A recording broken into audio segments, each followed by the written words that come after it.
kabarnya? Alhamdulillah baik.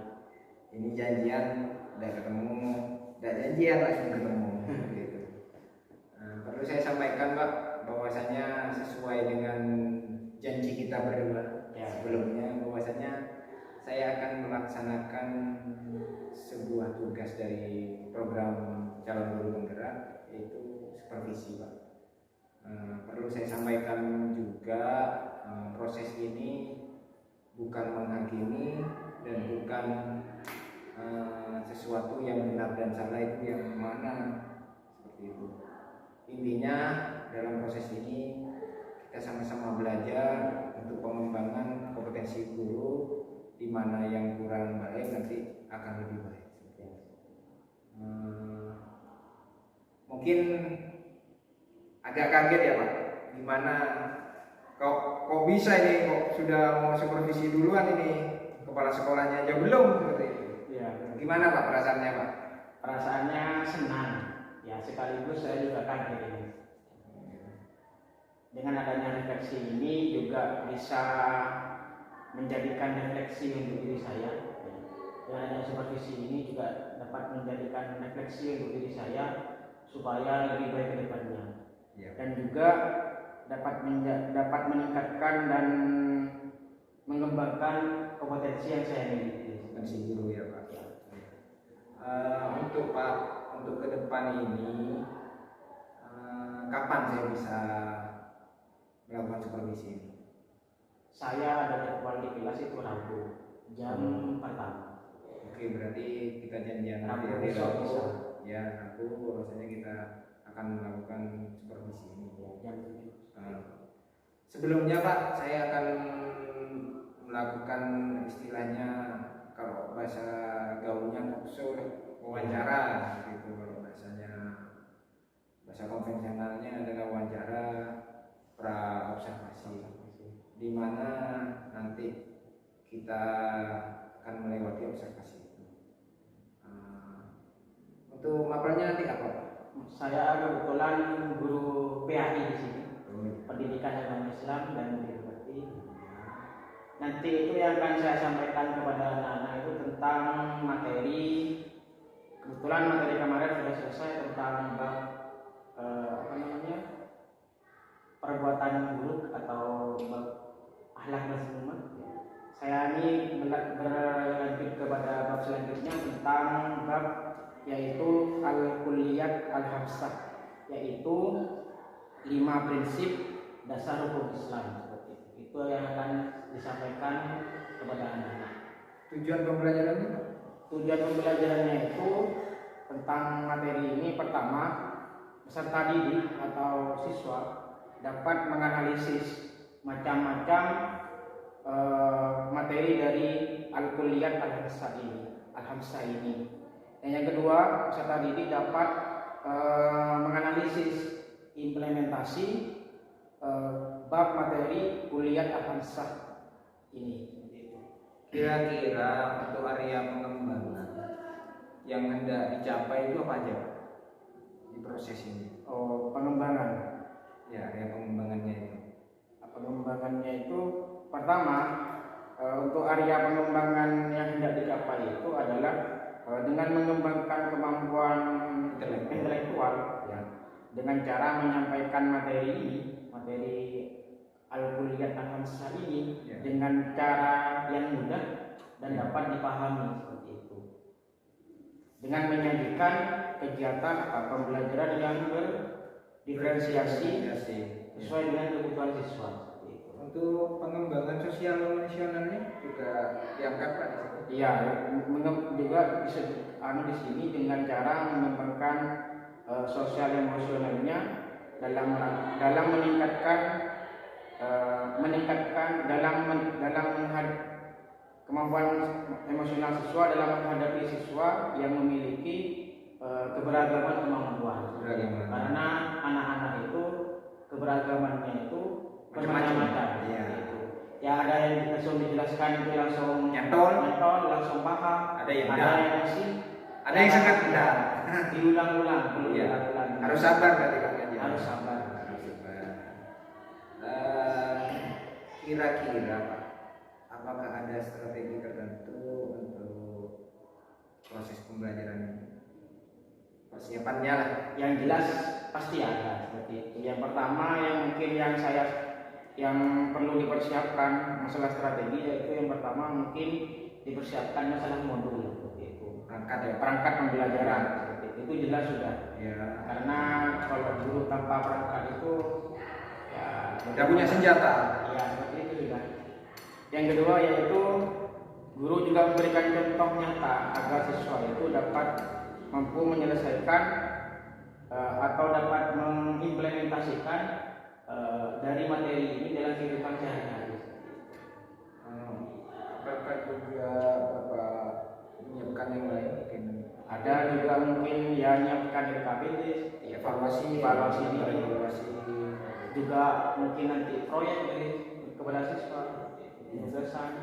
Mungkin bisa diperjelas Pak untuk tantangan yang dihadapi pada saat proses pembelajaran apa aja? Tantangan biasanya itu ya seperti yang saya katakan tadi, karena kemampuan siswa itu bermacam-macam, beragam seperti itu. Cara siswa itu disampaikan satu kali ada yang langsung bisa, ada yang harus disampaikan dengan beberapa kali seperti itu. Ya.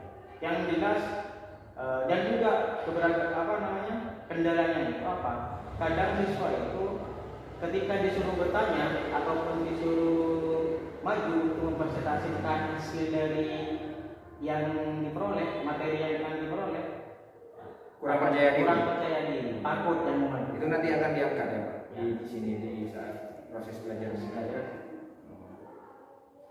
Mungkin itu aja Pak yang perlu saya sampaikan dalam wawancara ini.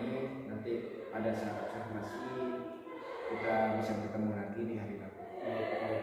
Terima kasih Pak atas waktunya yang telah Bapak berikan. Mudah-mudahan kita tidak ada halangan di hidup kita. Terima kasih Pak. Saya pamit dulu. Assalamualaikum. Waalaikumsalam.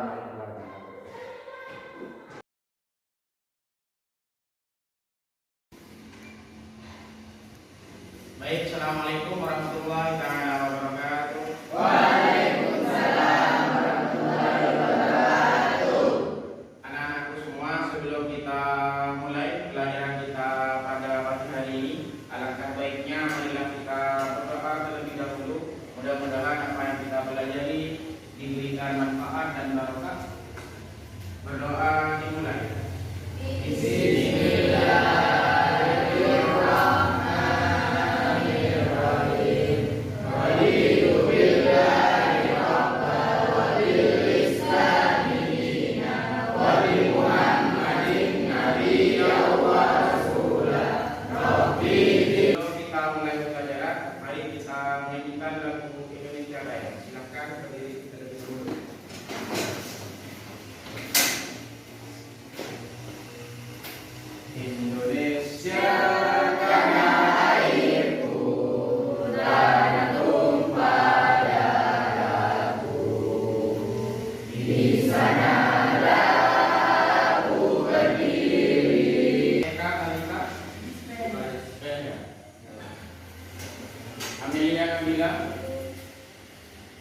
Ananda Setia,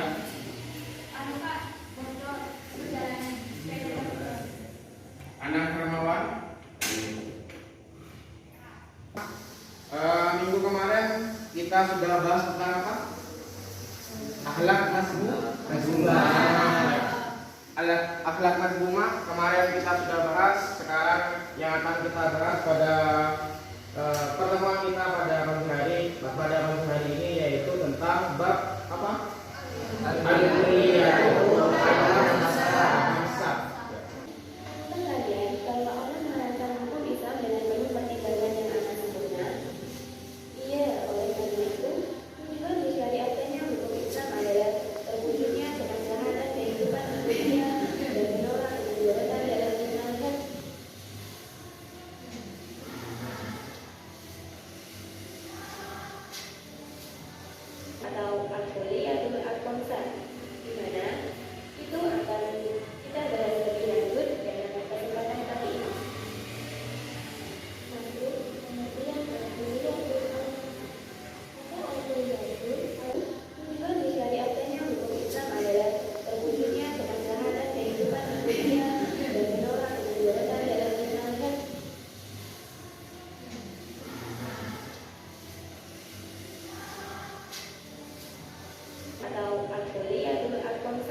video. Kelompok 3 yang bisa menggabungkan antara video dan gambar siapa? Ayo.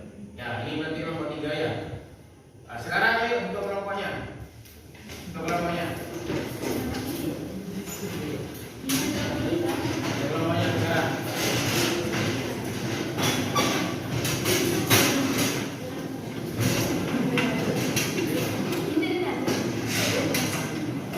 Sudah buka kelompok?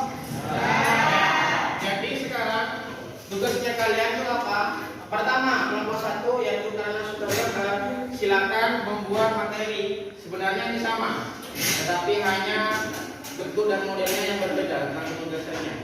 Kelompok 1 membuat materi seperti yang saya terangkan tadi, al-kulliyah atau hamsah. Ya, adil itu apa contohnya, menjaga jiwa apa contohnya, seperti itu. Dalam bentuk gambar. Yang kelompok 2 yaitu membuat tugasnya yaitu membuat apa? Video. Dalam materi dalam bentuk ini. Adil contohnya seperti apa, menjaga jiwa contohnya seperti apa, seperti itu. Menjaga harta contohnya seperti apa. Yang kelompok 3 ini menggabungkan keduanya antara video dan gambar. Seperti itu. Sama materinya tentang al-kulliyah al-hamsah seperti itu. Paham kan? Paham. Tenang. Jadi kamu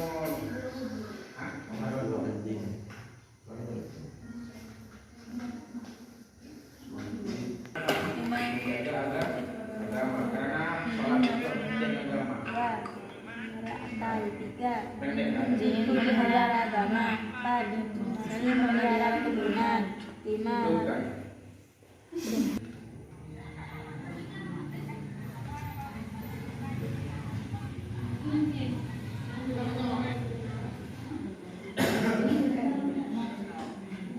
ini dari kalian kelompok 2 akan mempresentasikan hasil dari tugas yang sudah dikerjakan. Kepada kelompok 2 dipersilahkan untuk menjelaskan.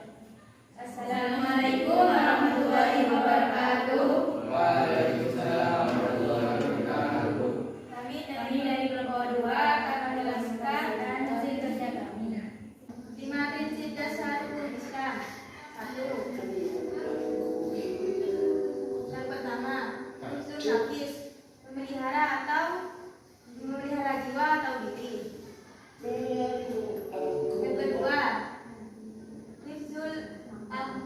memelihara akal. Yang ketiga, hifdzun din, memelihara agama. Yang keempat, hifdzun nas, memelihara keturunan. Yang kelima, hifdzul ma'ad, memelihara harta. Jadi itu adalah 5 prinsip dasar hukum Islam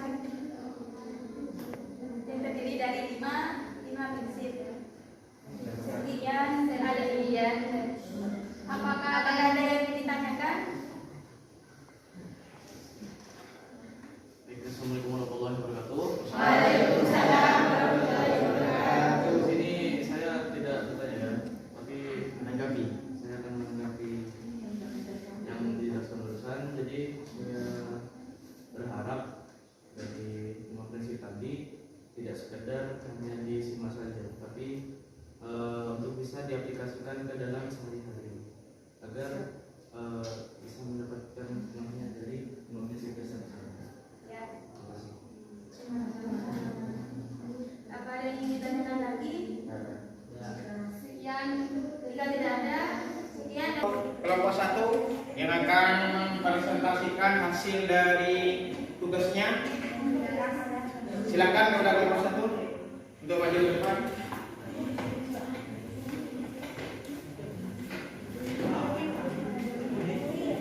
Kelompok lain mohon diperhatikan kepada kelompok 1. Sebelum dimulai, mari kita beri apresiasi dulu, tepuk tangan untuk kelompok 1. Silakan kelompok 1 untuk menjelaskan hasil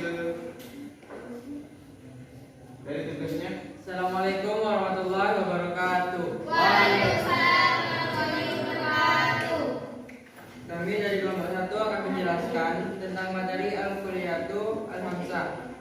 merupakan 5 prinsip dasar hukum Islam yang terdiri dari 5. Yang pertama, al-din atau menjaga agama. Contohnya, kita harus bertoleransi antar agama karena kita diajarkan untuk selalu menghormati sesama agama. Yang kedua, Anda menjaga jiwa, memenuhi kebutuhan pokok untuk mempertahankan hidup.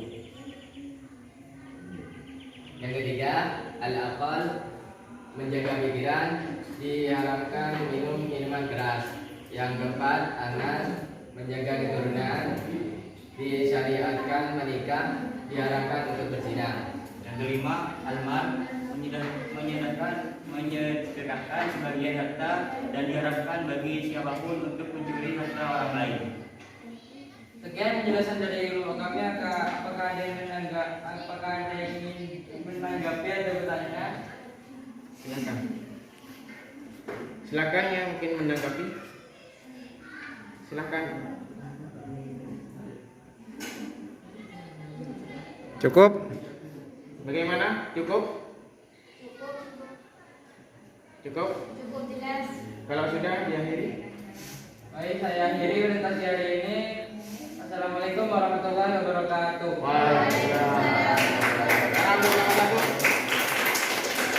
Kami akan mempresentasikan hasil dari tugasnya.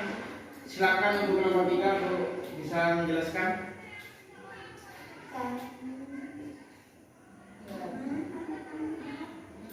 Ini tadi dari kelompok 3 akan menjelaskan tentang keagamaan. Mari kita simak video berikut.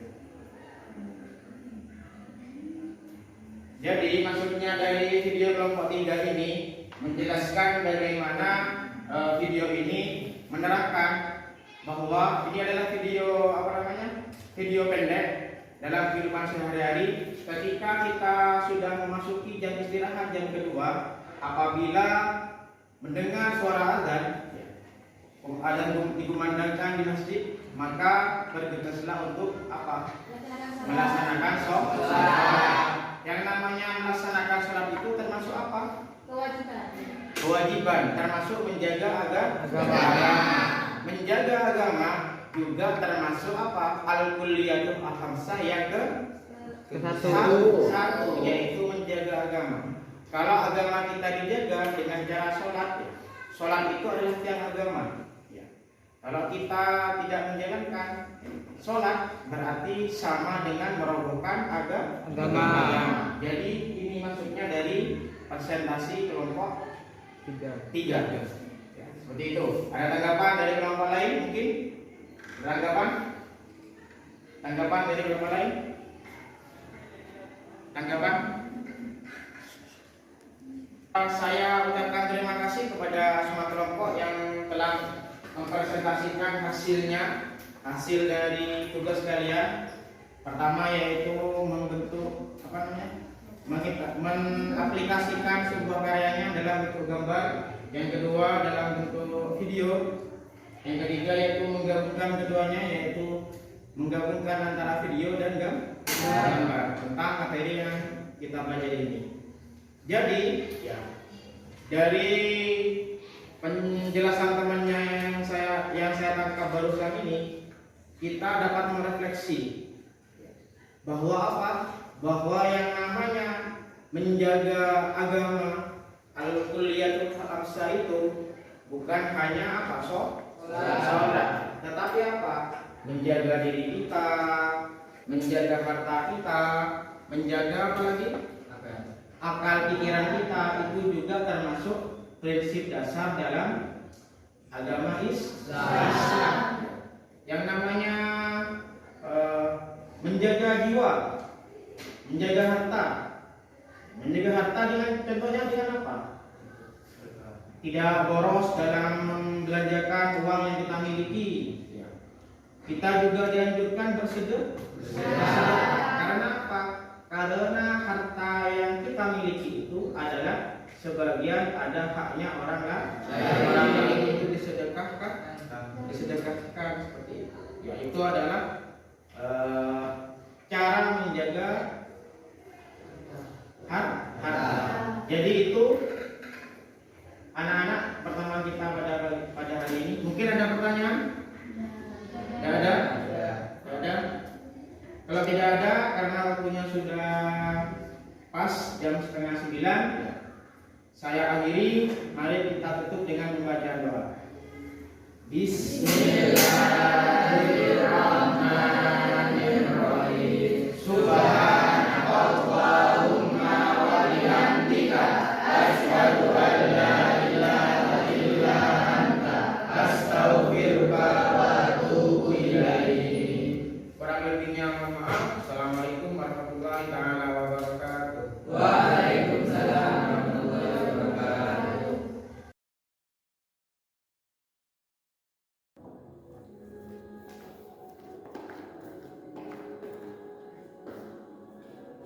Assalamualaikum.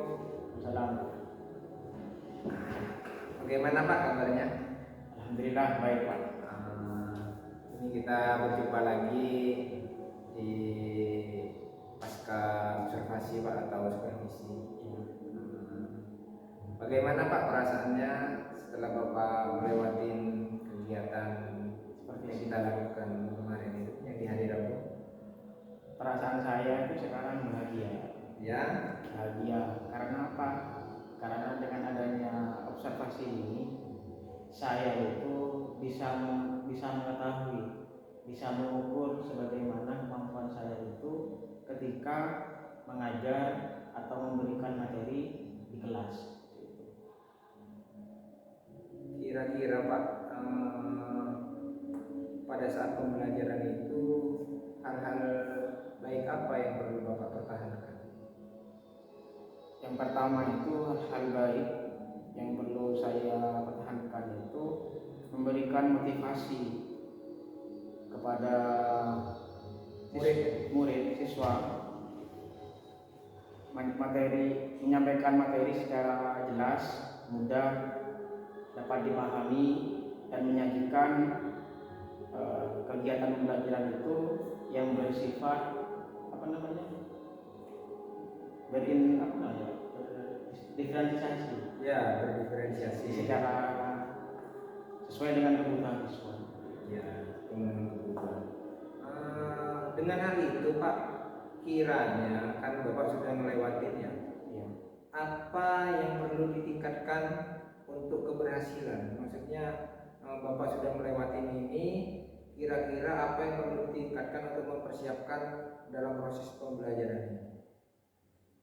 Yang perlu dipersiapkan ya. Yang pertama yang mungkin yaitu yang perlu dipersiapkan masalah strategi yang perlu disiapkan, bagaimana strategi ini supaya bisa dipahami oleh siswa. Ya. Ya, itu Pak. Rencana untuk memperbaiki kekurangan yang dikira Bapak itu kurang, kan perlunya peningkatan ya. Jadi adanya perlunya persiapan. Kira-kira rencana apa untuk ke depan ini Pak? Supaya ya rencana saya itu ke depan supaya memberikan menambah wawasan saya, yaitu dengan cara mengikuti workshop seperti itu, workshop pembelajaran gitu, peningkatan proses pembelajaran seperti itu. Kira-kira kapan itu Pak? Setelah adanya ini Pak, setelah penerapannya ketika anak sudah masuk di kelas kelas. Oh, dalam waktu dekat ini. Dalam waktu dekat ini. Kira-kira siapa yang akan membantu Bapak atau perlu Bapak itu perlu support dari siapa saja dari kegiatan ini? Ya. Pertama yang perlu mensupport saya itu adalah kurikulum Pak. Ya. Karena ini masalah pembelajaran, itu pertama kurikulum, teman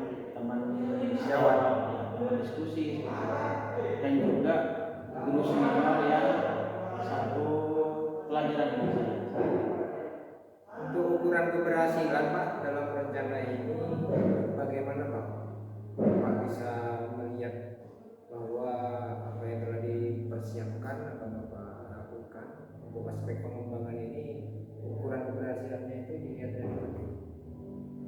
Ukuran keberhasilannya itu pertama, saya sebagai guru itu telah memberikan motivasi kepada siswa itu, dan juga mengembangkan kemampuan intelektual siswa itu dengan cara menyampaikan dengan jelas. Jadi anak kelihatan aktif lah, proaktif lah. Maunya bapak kan seperti itu, anak kita lihat proaktif itu sudah dinyatakan berhasil. Kira-kira pada saat proses pembelajaran yang kemarin kita lakukan, pada saat bapak melakukan proses belajar mengajar, kalau kita skala dari 1 sampai 10, bapak berada di posisi yang mana? Saya kira itu 8. Masih 8. Tapi apa bapak itu ingin meningkatkan lagi sampai top atau hanya akan berhenti di situ? Yang jelas harapan saya tidak mungkin sampai di sini. Gitu. Oh, jadi Karena akan ada pengembangan. Karena zaman ke depan ini pasti akan semakin maju seperti itu. Ikutin kodrat zaman lah. Iya. Tidak mungkinlah pengetahuan saya hanya stagnan seperti ini. Perlu ditingkatkan lagi. Mungkin itu aja Pak dari